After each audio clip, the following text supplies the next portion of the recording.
wonderful panel. So we are a team of fractional CFOs. In large organizations, the CFO is often the CEO's most trusted advisor. And for companies not quite at the size where they need a full-time CFO, using a fractional CFO gives them the same sort of strategic guidance and benefits for as much time a week or a month as they need. We pick up where accounting or bookkeeping department leaves off, and sometimes we'll also serve as a second set of hands for an existing CFO. That's often on the FP&A side. That's financial planning and analysis. Several of our CFOs have also held other C-suite positions throughout their careers, and most of our CFOs have over 30 years of experience. Besides for the day-to-day CFO work, we also get involved in providing M&A advisory services and assist in a variety of other things across companies. So as you all know, our topic today is the human side of an M&A transaction. One of the ways that businesses grow is by bringing on more sales, right? You can do marketing. You can also buy other companies, and there's probably other things you can do as well. But anyway, today we're going to talk about M&A. So I am very pleased to have our great panel here today. We have my former partner, Bob Doyle. He used to be a partner here at Imperial. We're very happy to have him back, come and talk about this. He has amazing experience doing acquisitions, as well as selling himself, or selling the company rather, multiple times. And we are also joined by Jeff Berkman, who is a named partner at what I believe is probably the fastest growing firm on Long Island, but if not close, definitely a famous local firm, and I think that they're national now.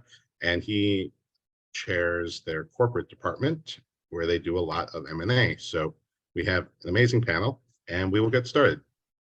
Let's start with Bob. Bob, please introduce yourself and tell us a little bit how you got involved in M&A.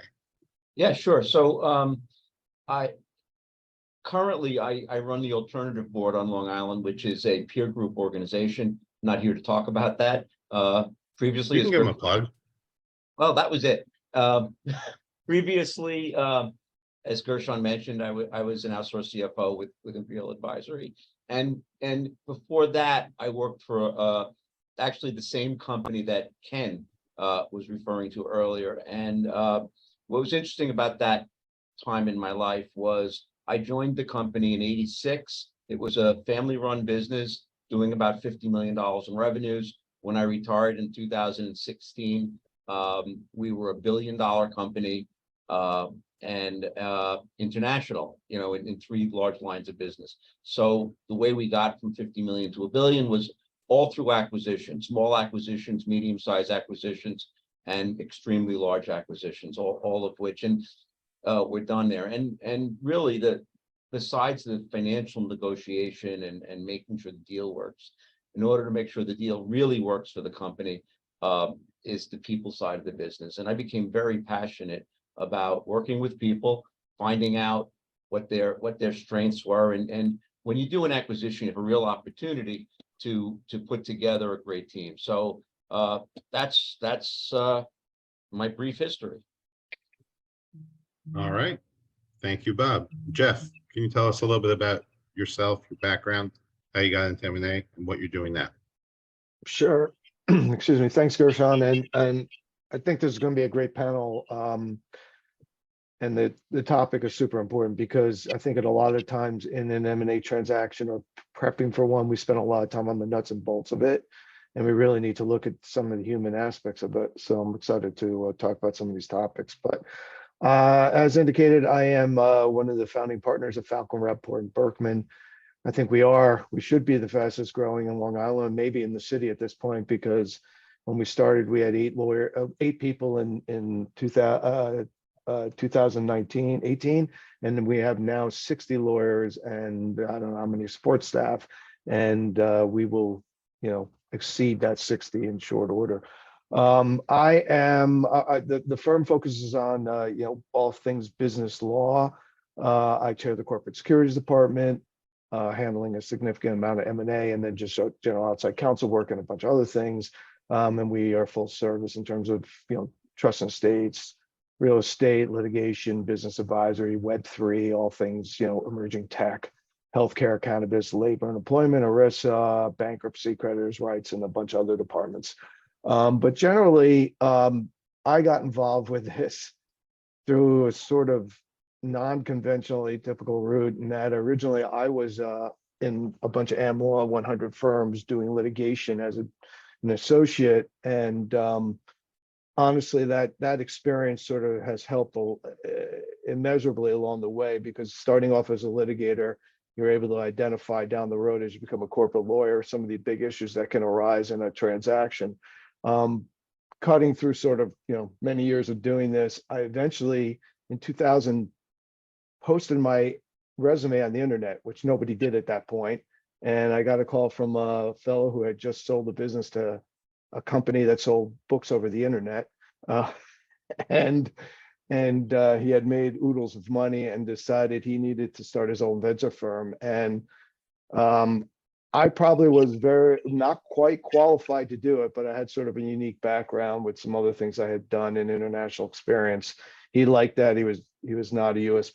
citizen, and I spent the next 10 plus years working for him, just doing venture capital work and M&A around the world, domestic and international. And so take that experience into what I'm doing now. And so that's how I, sort of short circuit summary of how I ended up in M&A and as a corporate lawyer. I was hoping you're going to end up saying it with Jeff Bezos, but Well, he worked for Jeff Bezos, and the interesting thing about it is, young entrepreneur at the time I was hired. I was in my 30s. He wasn't even 30 yet. Sold the company to Amazon.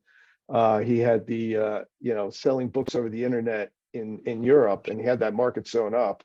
And they hired him, but he had too much of an entrepreneurial and technology experience, desire, and said, I'm not going to work for this guy. So he took the stock, sold it at the then high, in the early 2000s, and started his own. He's not suffering. Believe me, he's doing quite well. So totally interesting experience to see someone at that young age, obviously back in those early days of the internet, to make money that way. all right. Thank you both for your introduction. We have two polls, one quick poll now and another quick poll at the end. This will just give us an idea of who people are, which I guess we went around the room and got that, but the second question in particular is important. If you're more interested in buy side or sell side, it perhaps will help frame the conversation. So if you can take a second and just fill that out. Can people see the poll?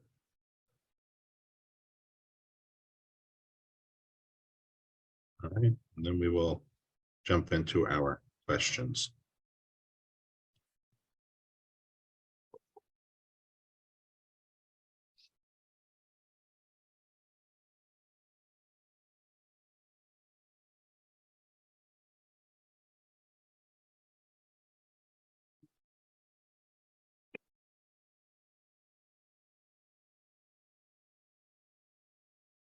Okay, I don't see any answers.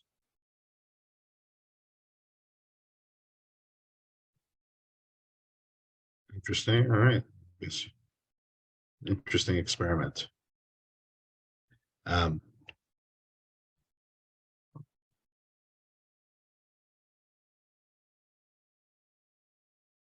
one's answer. All right, fine. Very well. We won't have answers. We'll move on to the next thing. All right. So we're going to jump right into our questions, and we will end the poll. Share the results. If you think you're not the only one who didn't answer, you are not. Anyway, so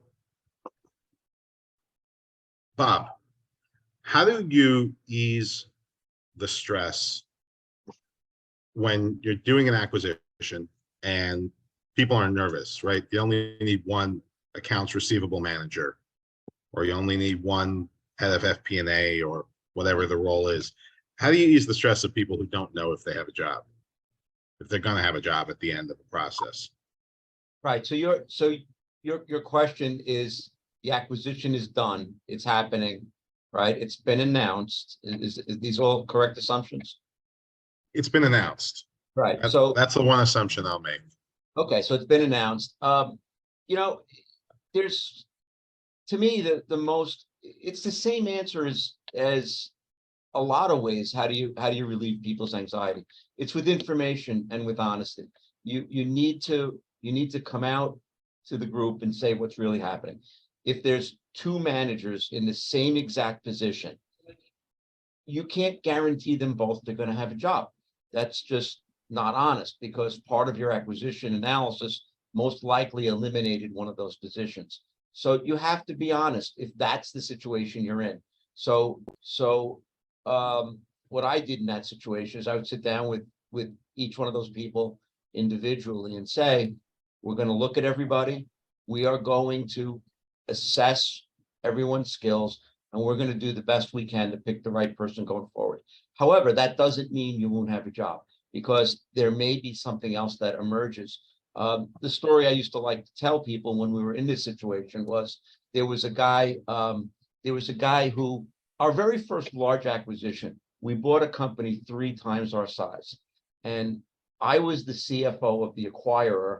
He was the CFO of the acquired company. So here's a guy, he was 10 years older than me, made more money than me, and he knew how to run a larger company than I knew how to run.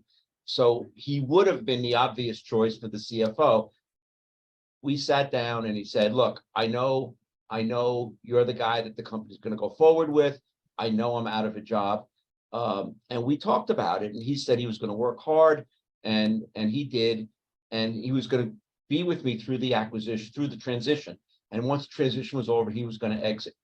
Well, that guy ended up retiring from the company 25 years later because we never let him go. And the reason we never let him go is in that transitional period, he made himself irreplaceable. He made himself invaluable, and he stayed with us forever after that. So my point is, you got to be honest. And when you tell people that there may be an opportunity and you can give examples of other people in the past, it gives you credibility. On the other side of it, the other thing to do is to promise people a fair exit. And you try to give them a soft landing. Look, we don't know who's going to survive this process. However, if you should be the person that needs to go find another job, I promise you this X amount of months. What I used to say is, I'm never going to ask you to leave the company without at least 3 months notice. When you leave, you're always going to be guaranteed at least X amount of months of severance, and typically if it was someone that was relatively short term, it was usually 3 months of severance. So at any point in time, they always knew they had 6 months of pay guaranteed before they left the company. And that was how we handled it. And it may have been an expensive way to go, but it built our reputation. And what happens is if you're an acquisitive company, your reputation gets out there. New acquisitions will contact the old acquisitions. And the best thing you could ever get is, these guys treated my people properly. They handled it with integrity, and you can believe what they say.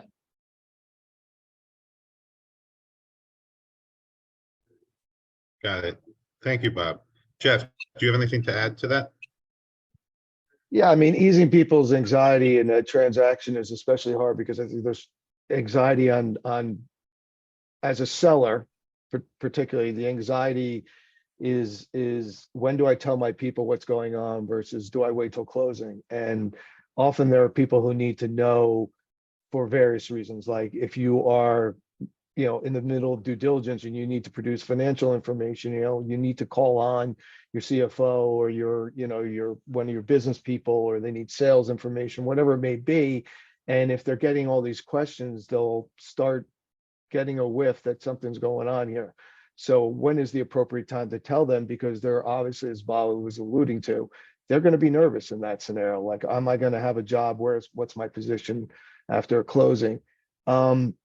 And then there's the issue of, if it doesn't work out, it leaves sort of a bad taste or a concern in people's mouth. Like, why were they, did the transaction not succeed? Or, does this mean we're in trouble? Or is there another transaction down the road?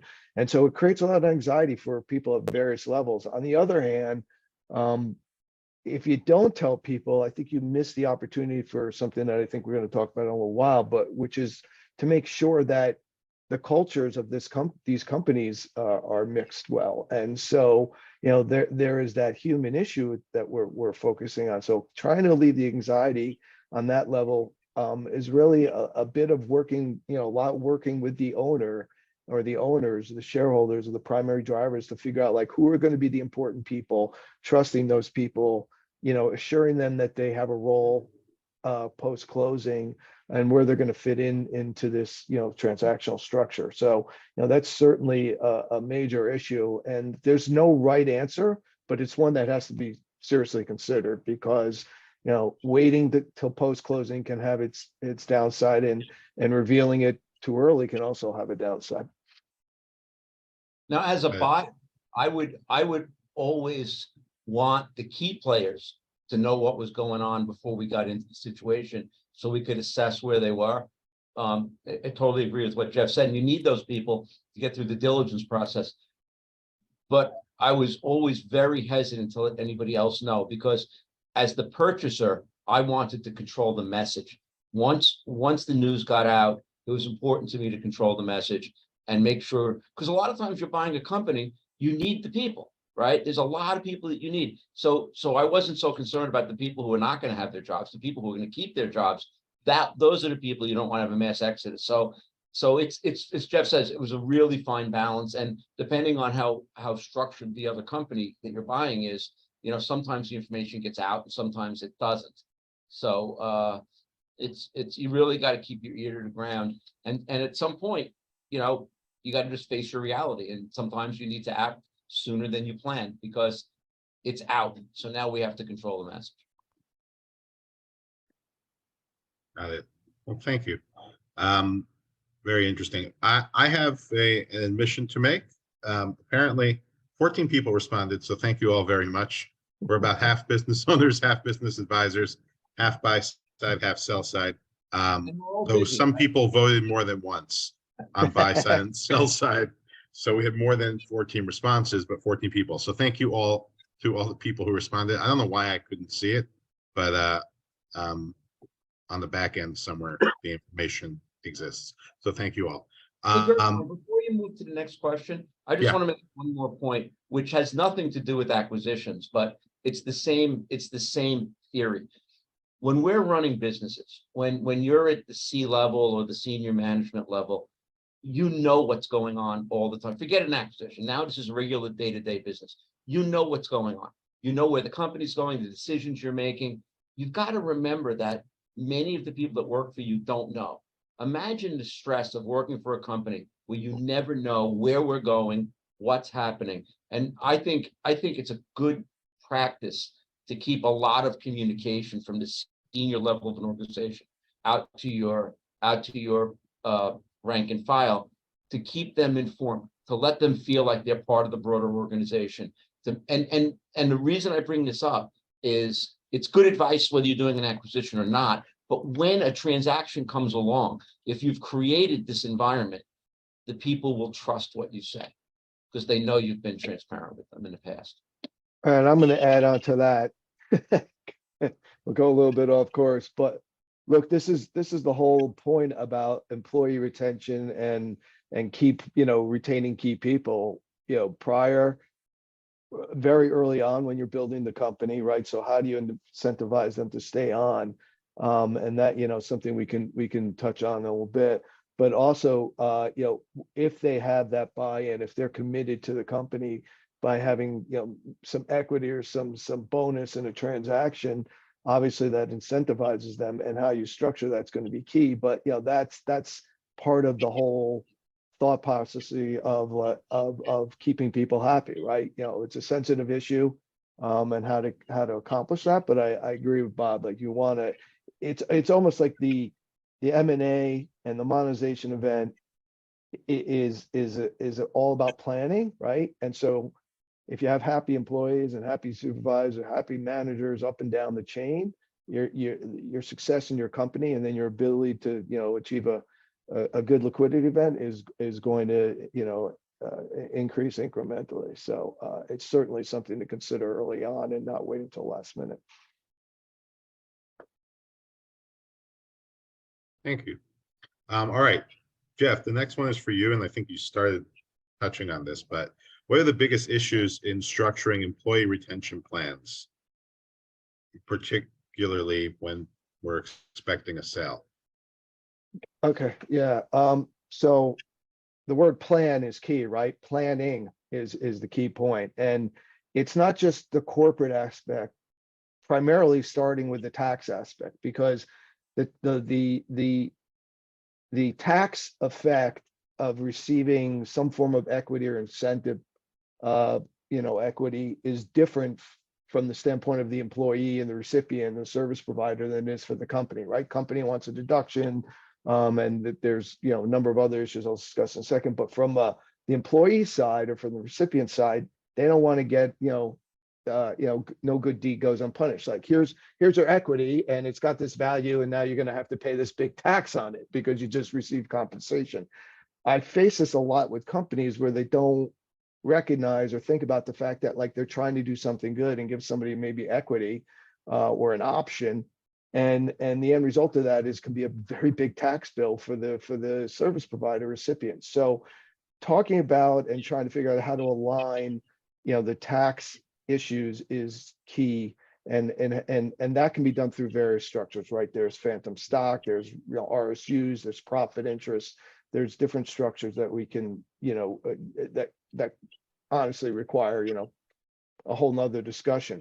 On the other side, from the standpoint of the corporation or the company, they want to incentivize the service provider, but they also don't want them to, take the money and run kind of thing. So how do you grant that? Like, usually there's a vesting and a vest over time, and you have to be a continuous, service provider, or maybe you only get paid on change of control, which is more likely, or if you were terminated for cause, all of that could be clawed back, or if you disabled, or you're, God forbid, death or whatever. Like, how are all these issues going to be determined? And that often it's not just service or continuous service. It could be milestones. Like if you have a salesperson, maybe you have to achieve certain levels of, sales. So these are all issues that we consider, and it takes a fair amount of planning. I will tell you, often when we're doing this, and we do this on a very regular basis, it will take weeks and if not months sometimes to really get the management's head wrapped around how they want to approach this, because they do become mindful of, I don't want to have a terrible tax scenario for the recipient, but I also want to make sure that I'm incentivizing and not handing out equity and not achieving the results of, that I'm trying to do that by incentivizing the employee. So Jeff, it's that I agree with everything you said, and I know this isn't the topic of this webinar, but this leads right into the question, which I always like: when do I start to plan to exit my business? And the answer is the day you started, right? And all the things you just talked about are so much easier to structure when the organization is young, and thinking through those issues. And I, you and I have not had the pleasure of working together, but based on your answer just now, it sounds like you're well versed in these things. Where you set up a plan, and how do we convert this from ordinary income to capital gain and things like that. And those questions are best answered long before you're thinking about doing an acquisition, right? Or a sale. Absolutely. I would, yeah, again, you're right. Like, this was not the discussion that we were tending to have in this webinar, but, monetization and liquidity events, yeah, you're not thinking about them as a startup, but there's some point you need to start laying that foundation, because if you're successful, you want to be prepared. And this translate into, incentivizing your employees and to make, the revenue that you want to make and to achieve the goals you want to achieve, but also into having the company prepared on a due diligence standpoint. There's nothing worse than when the last minute someone gets a wonderful LOI thrown in their lap for lots of money, and they're totally unprepared for the due diligence and the whole thing and everything that goes on in the transaction, and they haven't worked out their plans with their employees and how they're going to, compensate them, and that can be a terrible tax situation. So yeah, failing the plan, right, is one of the biggest issues that you face in trying to achieve a successful exit or a successful acquisition for that matter. But one of the things you can do when you first announce, when if you're worried about losing those people at the date of acquisition or shortly thereafter, one of the things you can do is you can tell the entire company, if you're prepared to do this, is that, these decisions are going to be made over a 2-month period, a 3-month period, so whatever the period is, and say, anybody who stays until such and such a date will receive this stay put bonus. And you put that out there. And this way, people now have a reason to not run and get another job because they don't want to walk away from that stay bonus. It's got to be small enough that it doesn't break the bank. It's got to be big enough that they'll stay for it. And then you've also got to figure out what happens to the people that get ongoing jobs. Do they get the stay bonus or not? And that's a different conversation. But that's a technique that you can announce day one. Don't go anywhere. There's a bonus for you when we make these decisions. So yeah, I would agree. There's ways to reward people and to keep them, and employee retention is, especially in this world we live in right now, is up and down the board for any type of company is a big issue. So figuring that out this sooner rather than later is going to be key to successful company and an exit. I want to add one thing, which is that I've had multiple conversations in the last week or two, not about M&A, but about other decisions where things are structured for tax purposes that aren't necessarily in the interest of the business. And like I said, I had a few conversations in the last couple of weeks about loans, people looking to get bank financing for one reason or another, and people did things which, let's assume, would be smart tax-wise, but the way that things were structured tax-wise isn't the way that the bank wanted to see it, and that, a year or two later is coming back potentially to haunt people, or at least to make it more difficult, to make it more complicated, more expensive, whatever as the case may be. And so it's important to really think about the long term on those things as well, in all aspects of the business. And we actually have a question from the audience. Avi Rubin: starting a business, what 2 points do you need to keep in mind to be ready to exit? Our panelists want to. Sure. I mean, I'll jump in on a couple, and then Bob, there's probably more than two, but certainly the first thing is appropriate, entity choice, right? So too many times you get this, someone calls me, I want to start a company, my neighbor started an LLC, should I do an LLC? Not saying that's wrong or right, but that's not the place to get your advice.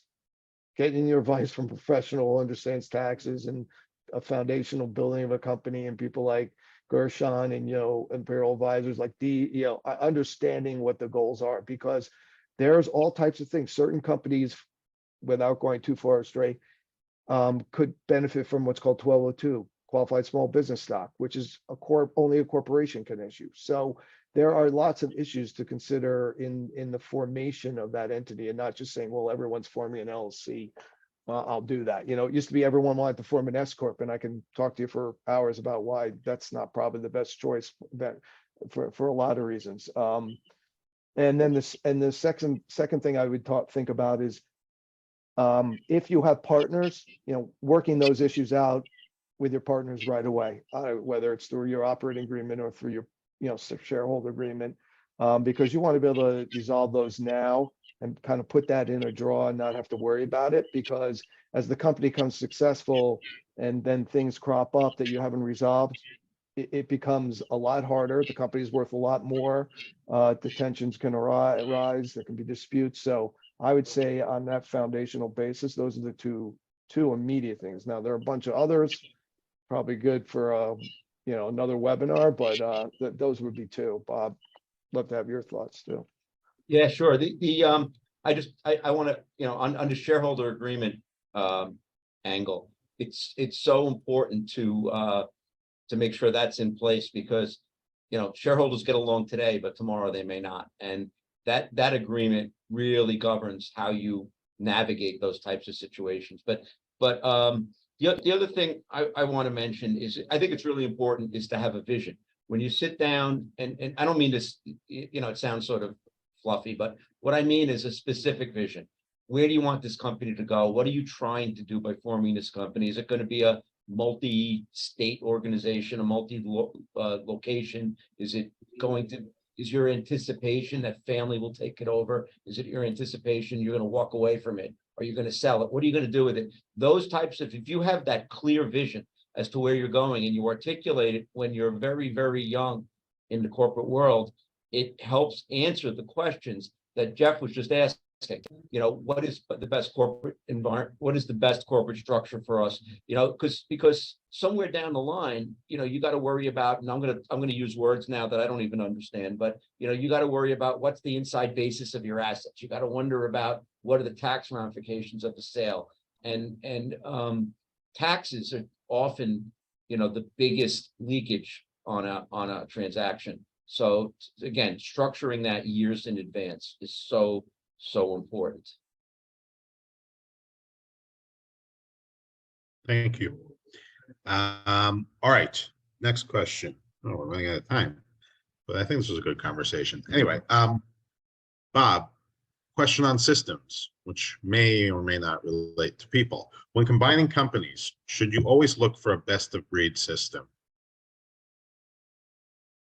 That's the answer, I think, depends.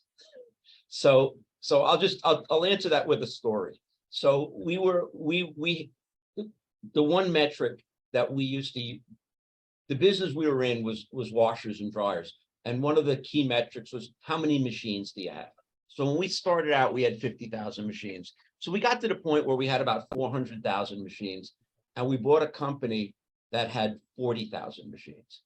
And the owner of that company, who was staying on with us into the future, was adamant that his systems were better than our systems. And they ran the business better. And we basically sat down, had a conversation with him and said, look, you may run the business better with your 40,000 machines, with your systems, but we're running an organization 10 times your size with our systems. And there is no way we're going to go back and retrain 90% of the company because of your comfort level with your systems. And we're going to stick with our systems. Our systems were good. Theirs may or may not have been better. We didn't really study it hard enough.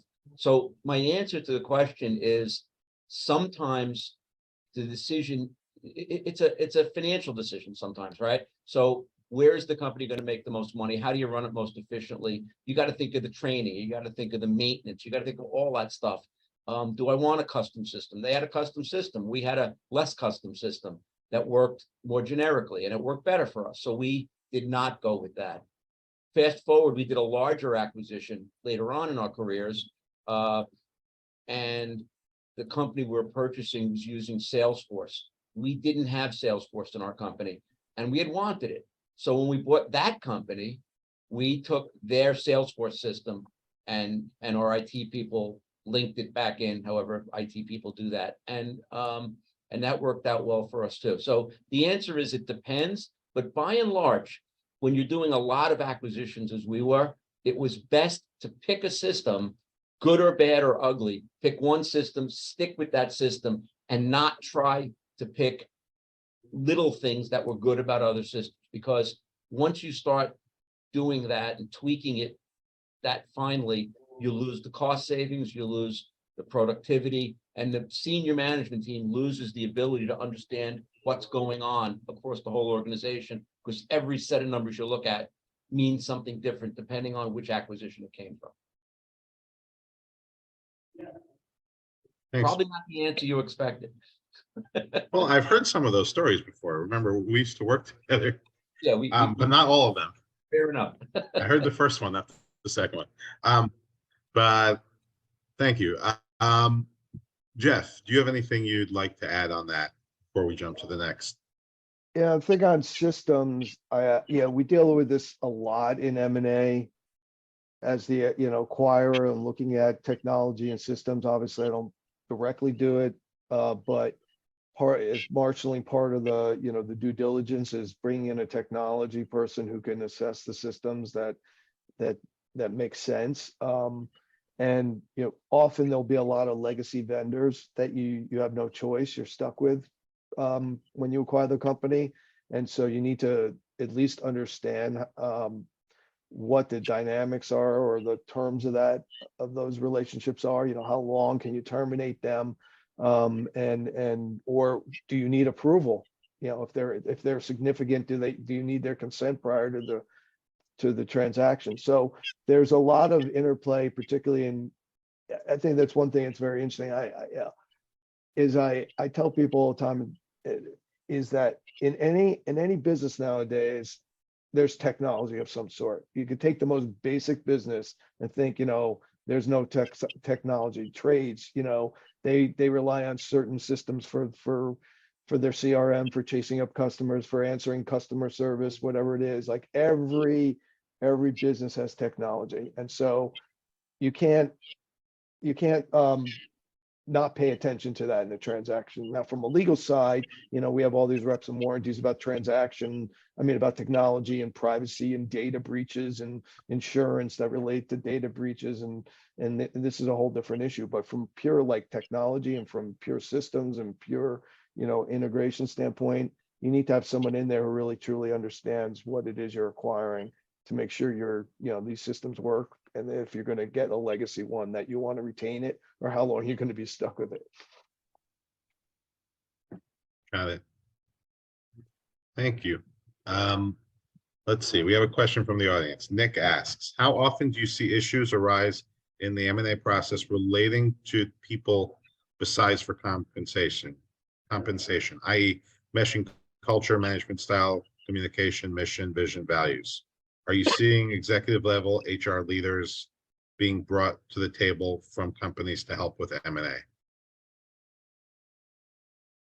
I'll go ahead, Bob, if you want to jump in. All right. No, so I was going to say that years ago, a little bit self-promotion, I wrote a book on due diligence, and the whole book was there was no legal, no case cited. It's not legal. It's really like a layman's approach to due diligence. And in that process, I had been speaking to someone about it who actually tuned me into this concept of, due diligence is more than just nuts and bolts of financials and legal. It's the human aspect, which is what we're talking about today. So I wrote a chapter about it. And one of the things I talked about is, in the right scenario, you need to get people in the room and make sure that they're aligned and that these cultures fit. Because I have seen, deals where post-closing, all the numbers make sense and the metrics make sense, but the deals fail ultimately post-closing because they're not aligned on the human side, whether it's how they approach supervising companies, the management style, even things like, hey, this company has PTO 4 weeks and we have unlimited PTO. Like, how do you align those type of things? How do you make them mesh? So I do think there needs to be an understanding at a level that's more than just the nuts and bolts and the legal or the financial aspects, and bringing in someone who understands HR and not only looks at it, like I said, from like how do our plans or benefits align with or don't align with the company we're acquiring, but also just getting a feeling, can these people be in the room together and have a management style that's going to work and execute on a strategic plan, because if not, no matter how good the acquisition can appear on the documents, it's going to ultimately either fail or not be nearly as successful as anticipated. Yeah, so Gershon, there's no surprise on my answer. Culture is critical, right? I mean, it's whether you're doing an acquisition or not. I think investing in culture, since we're shamelessly plugging, I also wrote a book about company culture, and I just believe that investing in your people is the best place to put your money, because everything happens from your people.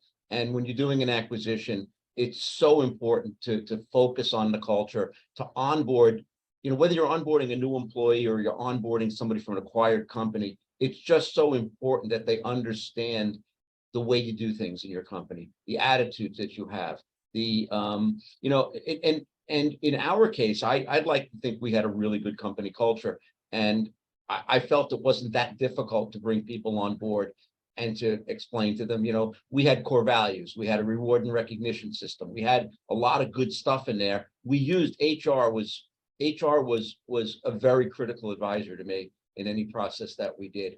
And for all those things, it helped. However, I will say this is a story on the other side of it. You know, we did do one large acquisition where our company culture was very hands-on. I was the CEO at the time, and I used to reach down and have lunches and breakfasts with the entry-level people. I would meet with the service techs and the people on the street and learn things from them, implement changes based on what I learned. This other company we purchased had more of a hierarchical approach, and you know, you didn't jump down and talk to people 5 levels below you. I don't like to use the word levels, and I like to use the word below, but it gets the point across. So they didn't do that. And one story is one time I went to one of our branches, and they were just doing something stupid, that in my opinion. So I'm the CEO. I undid what they were doing that I felt was stupid. And I said, hey, you know, from now on, don't make the guys come in to get their parts, FedEx them to their houses. And I made that change on the spot live. And the next thing you know, I get a phone call from a couple of levels up, and the guy says to me, what are you doing? And I said, I'm fixing the parts department. And he says, well, why didn't you talk to the branch manager? And why didn't you talk to the senior vice president? And I was like, because I'm here, I know the answer, and I'm fixing it. But it upset a lot of people in the organization that I would do stuff like this, because, and by the way, I would accept criticism that was the wrong way to do it. I understand a lot of people would debate it with me, but that was my culture. My culture was, I step in, I fix things, I step out. And my whole management team knew that about me, and they understood it. But this acquired company didn't understand that. And that caused some friction in the company. I see Ken on the phone is nodding his head. Ken and I work together. He knows exactly what I'm talking about. But you had to get to know me to know that I meant no harm, right? I was not, the fact that I made a change, it wasn't a reflection that I thought my management team was incompetent. It was, I'm here, I see a problem, I fix it. So anyway, that's my answer on culture. Culture is critical. Thank you. All right, we got one more question for Jeff, and then we gotta wind this down. But Jeff, question about due diligence. Is due diligence just more than numbers? What are some important things to look out for? And how does one do due diligence on company culture? I think we touched on this a little bit before, but Yeah, we can revisit a little bit. you have It's like I anything to said add? before, look, there's the due diligence that goes on that, you know, from a legal side, from, you know, what you'd be involved in terms of, you know, the financial numbers, and there could be technology due diligence. Is a whole different, you know, bunch of things that go on in a transaction that relate to the reps and warranties that are purely, you know, document related. But on the people side, obviously, it's what I said before. You know, there can be, like I said, there can be scenarios where a company has a culture about, in this day and age, you know, hybrid workforce, right? Like some companies want people in there 5 days a week. Other companies don't need anybody in there at all. Some want a hybrid scenario. I mean, if you are going to merge two companies and they have a different view, this is going to be a problem, right? You run into these scenarios, and sometimes it requires getting the right people in a room, or making sure that they have you know, some ability to get to meet each other before this transaction occurs, because once the transaction occurs, it's too late. So there is a bit of like taking that risk and saying, I'm going to have to, you know, let certain people know that we're doing this acquisition, and I want them to meet, you know, their peers or you know, the potential colleagues on the other side, and get to know them, and put some, you know, it's a little bit touchy feely or squishy on the one hand, but it's also, you could put some some questions to them, some, questions about like, if someone comes into your office and has an issue, how are you going to deal with this? How do you incentivize your salespeople? How do you, approach a person if you're the HR person who has, a sensitive issue vis-a-vis a policy in the company? What are your policies on, certain key aspects of running the company, whether it be on PTO or some other issues that define your culture. So I think there's nothing magical about it, except for that you need to make sure that you're focusing on it and not just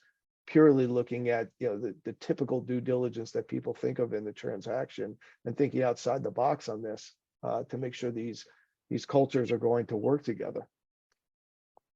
Yeah, one of the things Yeah. you can look at is something as simple as turnover by department. They can tell you where to focus too, right? You can see where your potential bad managers might be and things of that nature. But yeah, the diligence on the culture, it's a tough one, but it's very nuanced, as Jeff was just saying, but important. Thank you. All right, I'm going to launch the poll, and I'm going to ask people if they can answer that, and then we'll quickly, should we throw out one more question, or why don't we see if there's any questions from the audience? And then our last two questions were like specific cases, but I think we're going to run out of time. So anyone who, please fill out the poll, give us a drop of feedback. We would appreciate that. And does anyone in the audience have any questions? If not, I'll throw out one or two more.